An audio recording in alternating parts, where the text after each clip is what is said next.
Hey, Ryan. So, Matt, you want to get us started?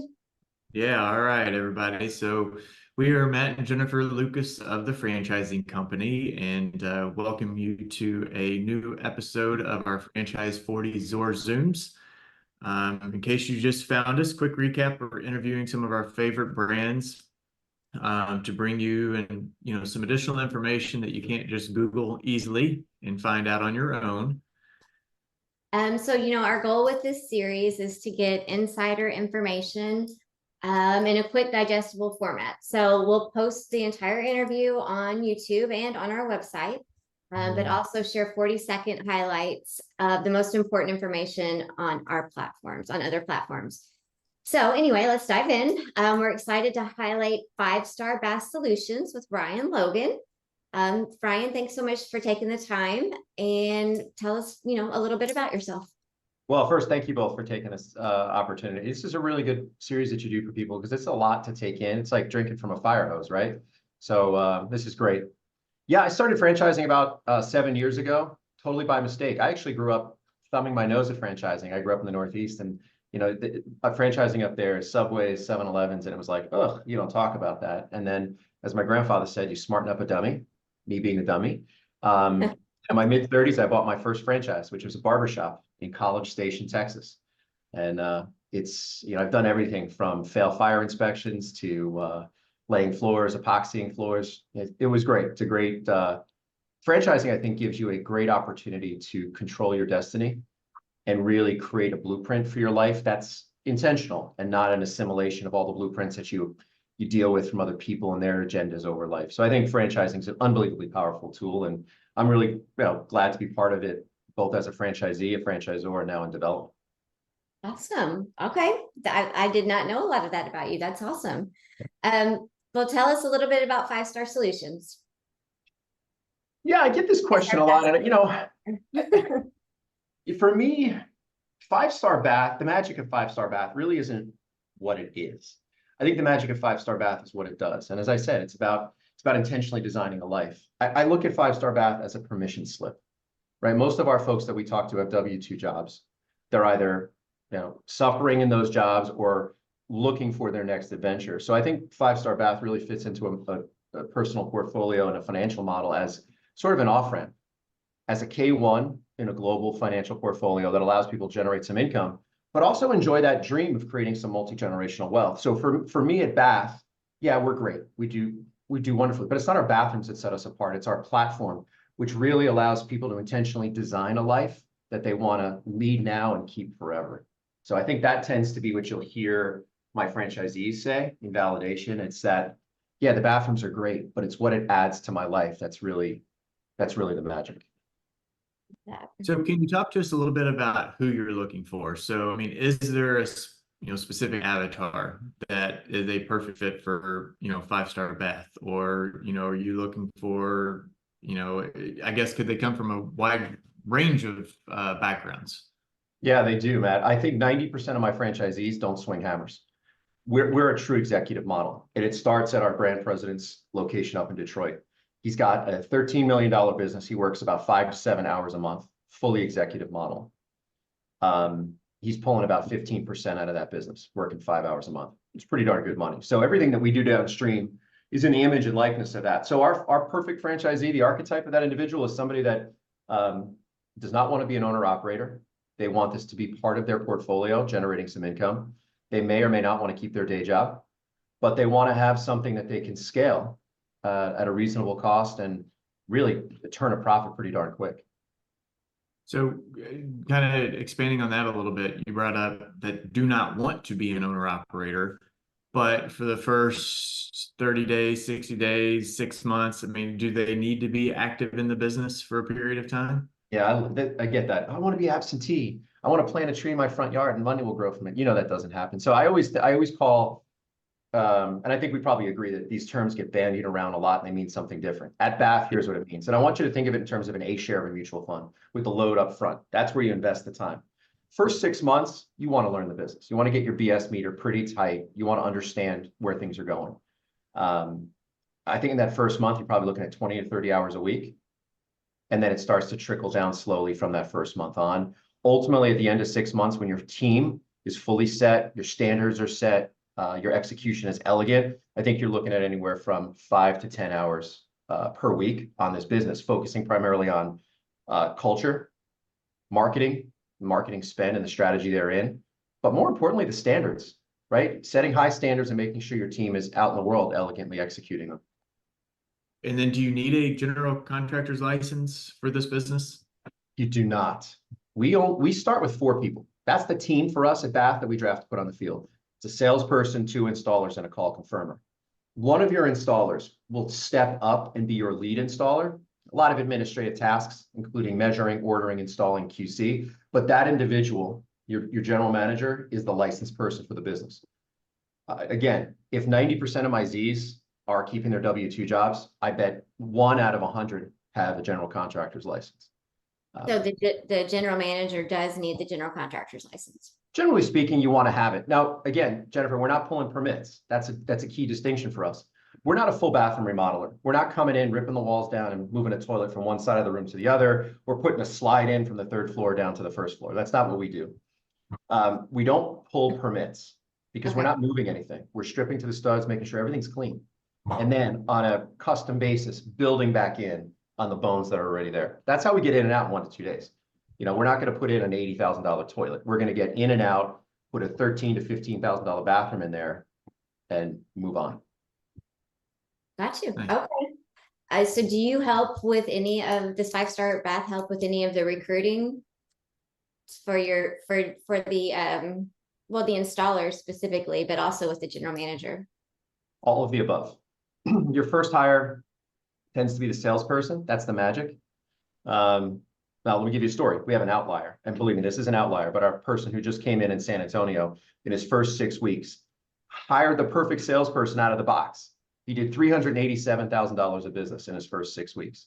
Now, he hasn't installed the bathroom yet, but he's all sold business. But I think that illustrates the power of the right salesperson hire up front. So your question, when somebody comes on board, we give them the language to put out on job boards. We'll actually interview that first crew for our franchisees. We do the talking, but ultimately it's the franchisee who decides they want to bring into the company. They send them to Detroit, we train them, we send them back ready to swing hammers on day 1. Because by virtue of our marketing, we expect them to have leads that first day. It's time to go to work. Okay. Matt, I'm going to skip ahead a little bit on some of these questions, but tell us a little bit about that marketing arm. I've heard some, like how much business you said they're going to have leads on day 1. Can you just kind of expand on that? If I were to hierarchy, Jen, the first 1, 2, 3 reasons why people join us, marketing's at the top. It's a company called ProNexus. It's one of our portfolio companies. So let me quickly deconstruct it. When a franchisee comes on board, their business coach is Dean Hartley, our brand president. He sits them down and he says, look, what are you looking to get out of this business? Is it mailbox money, or are we looking to create some legacy multi-generational wealth? Whatever answer our franchisees give, he works a very tactical strategic plan down, which ultimately comes down to a monthly marketing spend. That's actually the last decision our franchisees make on marketing. Because at that point, that monthly marketing spend works as a line of credit, taking and buying leads from Angie's List, Home Advisor, Siren, Thumbtack. We define a lead as someone who raised their hand and said, hey, I'm going to redo my bathroom. I'm going to write someone a check. Call me because it might be you. So we have a company, ProNexus, that once that lead is purchased, within 2 minutes of that lead being on the books, somebody's calling them, qualifying the lead, and scheduling the appointment for our franchisees. Which, Jennifer, goes back to that permission slip. You can't keep a big W-2 job and be processing a couple hundred leads a week. There has to be an unbelievable amount of support and infrastructure behind you to do that. That's sort of the calling card for Bath. Awesome. Okay. So from signing a franchise agreement until a franchisee is ready to be open, start operating and start swinging the hammer, as you say, I mean, what's that timeline and kind of, I guess, process look like? 60 days. That's really it. And I think that really represents that we don't have infrastructure. And what I mean by that, Matt, is that we're not going to ask them to go out and lease a space. They don't need to go get trucks or trailers, retrofit them, wrap them, the whole show. Really what we're asking them to do is invest in their people, find good people, come through training, commit to a marketing strategy, and let's go execute. And we can really get that ramped up pretty quick. 60 days is really the number. And so when you say you're not going to ask them to go and get vehicles, are they using their current vehicles that they already have? Like what kind of equipment is needed, I guess, from a franchisee standpoint? Yeah, a couple parts to that question. Equipment, you get up on a Sunday morning, you're going to do a project around the house, you go to the garage, what are you going to grab? That's the level of equipment that's needed to install and be a 5-star bath franchisee. Now, Matt, most of our installers have all of this equipment already, right?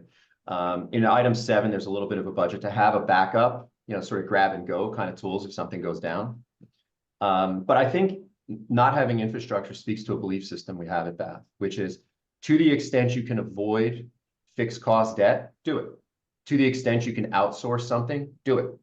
So an example of that are the trucks that you just mentioned. We intentionally hire installers who have F-150s, Rams, Tundras, they all do. In exchange for that, we pay them a car allowance and some mileage reimbursement. So here's the that's micro, here's the macro view. Instead of spending $40,000 on a truck and sending a check to GMAC financing, the territory cost for us for a second territory is 40 grand. Our UAV for that territory is 1.4 million.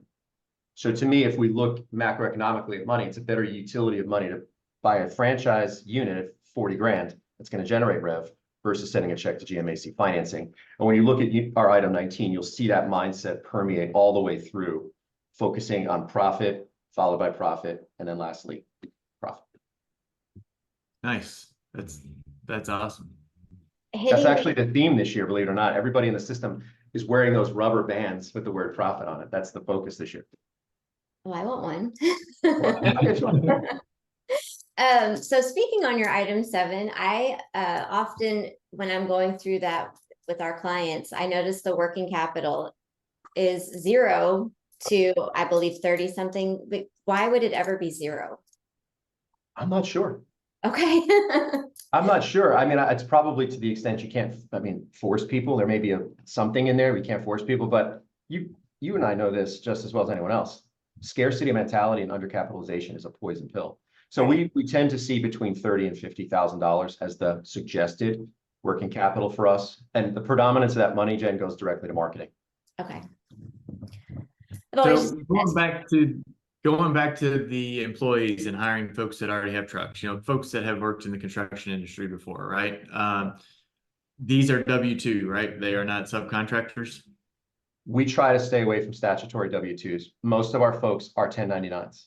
They are 1099s. Okay. Well, let me put a finer point on that, because it's not the traditional IC where you got these people zipping in, zipping out, playing like games. The way our world works is our franchisees are going to invest between a suggested investment of between 14 and 17% of their top line revenue in marketing. That could be $150,000 a year. I think there's 3 things that make us a destination employer, Matt. Number 1, 90% of our work's indoors. Number 2, because our franchisees are investing so much money in marketing, cash flow's really steady, which means people earn a lot of money. Our salespeople nationwide are making between $200,000 and $300,000 a year. Our installers make 6 figures and above.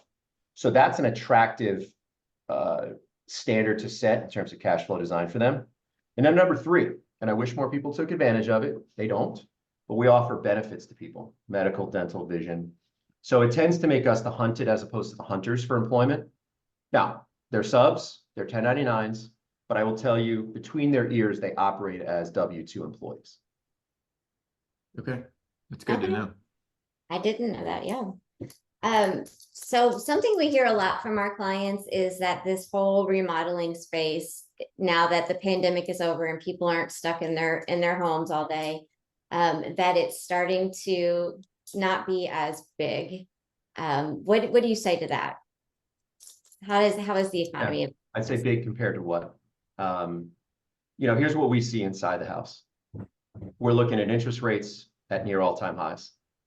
We're looking at a stock market that's a little scary. We're looking at a zoo presidential election cycle coming in. So people are a little afraid, right? There's a lot of noise between their ears. And I think they're thinking to themselves, where's the best place to put my money where I can get a decent return and also have some security? And I think you're seeing home services develop and blow up because people are realizing that cash on cash return by investing in their home is probably the best place to put it. And it's not just bathrooms, it's kitchens as well, to be fair.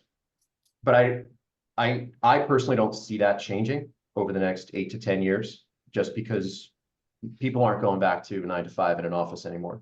Most people like like the three of us, we work from home. That's the way it goes. People aren't buying second or third homes either. So they're really making a capital improvement into their house.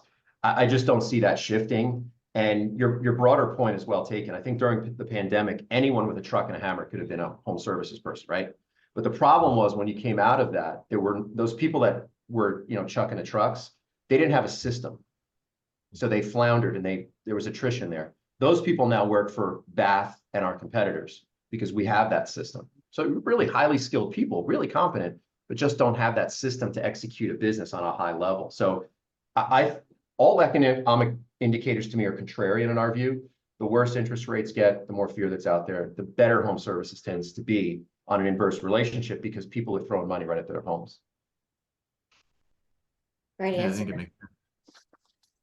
And so you've probably already answered this in multiple different ways, but another thing we hear from our clients is that the space is saturated. So can you just touch on how you stand out from the competition? Yeah, if you make the mistake of Googling home services, you're about to be flooded with a tsunami of leads. It just happens. I get that question a lot. And I think if you look at TV, you get this TV and radio, that's where they show up. You'll never see 5-star bath on TV or radio. Just don't believe in it. The people that you see on TV and radio actually have a price point that's about $4,000 to $6,000 per job higher than bath. We all use the same stuff, it's the same product. The differentiation for us is who gets to the lead first. So we're grateful when everybody gets on TV and radio and generates those leads because we're all buying leads from the same place. Where we at Bath suck the oxygen out of the room is we're the first to get there. When we buy a lead, 120 seconds is the average. It's actually a little less than that, but it's 120 seconds from the moment we buy it to the moment we're talking to them. Listen, that's quicker than kids on TikTok and Snapchat. You're like, that's speed. So that's where we differentiate ourselves initially. And then once we get into the room, Jen, that's where we show a little bit of our elegance and our touch. We have some proprietary tech. We have a lot of touch points because ultimately, yeah, we do bathrooms, sure. But we just feel like we're in a relationship business. We just haven't get compensated through doing bathrooms. So we really invest in a lot of meetings with our folks to make them feel really excited about this. And it becomes more of an experiential than a sort of a commoditized experience with them. Because now they're really excited about this. They're emotionally invested. That's why we get yeses about 40% of the time in our first meetings. That's pretty good number. Yeah.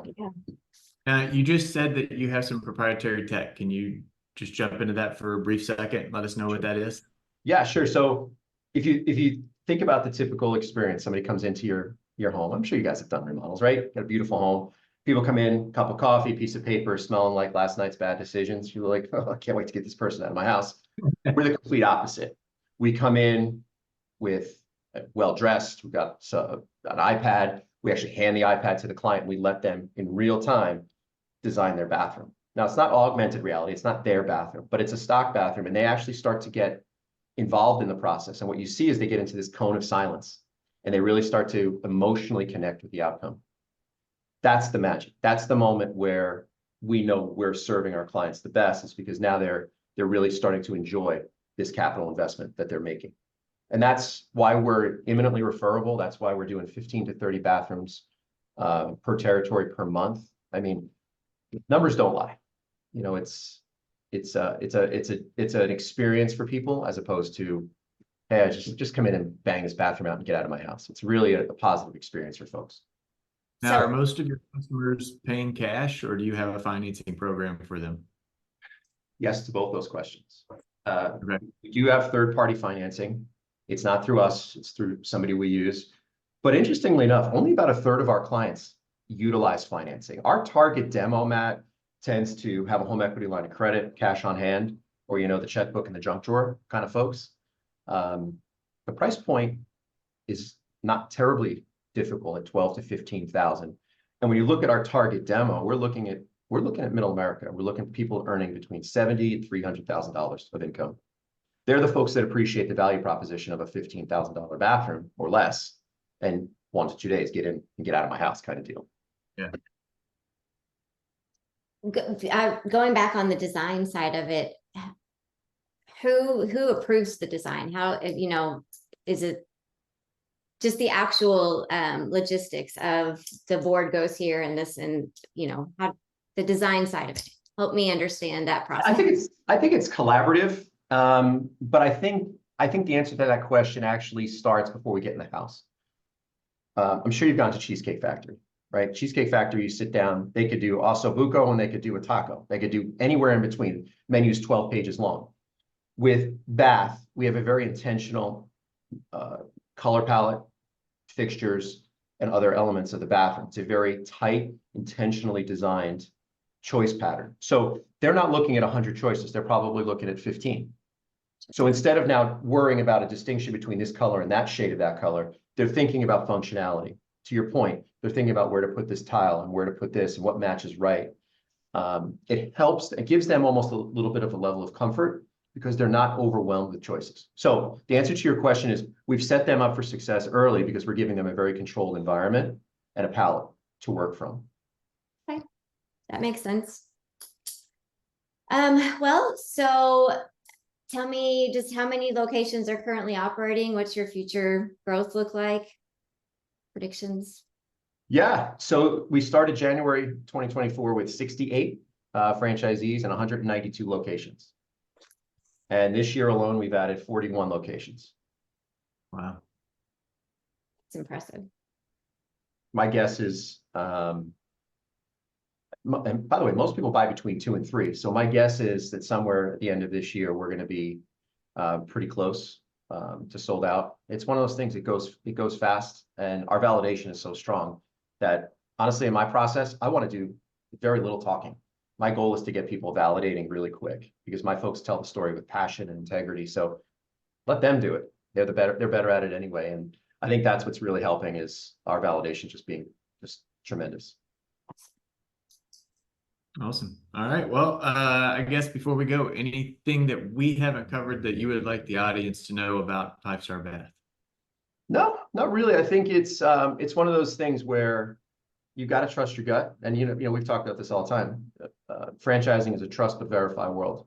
You know, we could put all the spreadsheets up in the world that we have, but talking to the people that are doing it every day is really the magic. So with me at Bath, my goal is to get you talking to them. And I think what you find is that you accelerate through the process of feeling it in your soul a lot quicker than, you know, waiting 2 months to see an FDD and talk to somebody. We're going to get you kicking tires pretty quick.